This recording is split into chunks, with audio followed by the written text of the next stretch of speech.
लोकसभा निवडणुकीमध्ये हॅट्रिक साधण्यासाठी शिवसेना एकनाथ शिंदे गटाचे मावळचे उमेदवार श्रीरंग अप्पा बारणे आज उमेदवारी अर्ज दाखल करणार आहेत। मुख्यमंत्री एकनाथ शिंदे, उपमुख्यमंत्री अजित पवार, चंद्रकांत पाटील हे दिग्गज नेते रॅलीमध्ये सहभागी होणार आहेत। नेमक्या कशा पद्धतीनं या निवडणुकीकडे ते पाहतात त्यांच्याकडूनच जाणून घेऊया।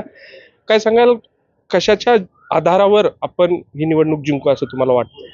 गेले 10 वर्ष मावळ लोकसभा मतदारसंघामध्ये मी जी कामं केली, केंद्र सरकारच्या, राज्य सरकारच्या ज्या योजना सर्वसामान्य मतदारापर्यंत पोहोचवल्या, ते विकासात्मक मुद्दे पुढे घेऊन देशाचे पंतप्रधान सन्माननीय नरेंद्र मोदी साहेब यांनी जो विश्वास सर्वसामान्य जनतेचा मिळवलेला आहे, त्या विश्वासावरती त्याचबरोबर या मतदारसंघामध्ये केलेल्या कामावरती आम्ही या निवडणुकीला सामोरं जातो।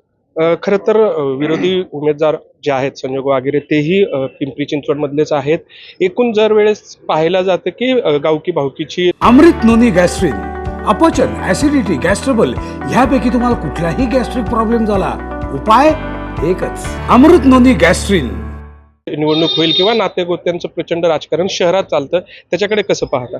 पिंपरी चिंचवड शहर त्याचबरोबर पनवेल शहर हे मावळ लोकसभा मतदारसंघातील दोन मोठी महानगरे, दोन मोठी शहरे, राज्यातले आणि राज्याच्या बाहेरचे अनेक मतदार या शहरामध्ये आलेले। ही निवडणूक देशाची, देशहिताच्या दृष्टिकोनातून, देश कुणाच्या हातामध्ये द्यायचं त्या दृष्टिकोनातून ही निवडणूक गावकी भावकी नातेवाईकाची नाही, ही देशाची निवडणूक आहे। आणि मला खात्री आहे देशहिताच्या दृष्टिकोनातून मतदार योग्य कौल देतील, योग्य निर्णय घेतील।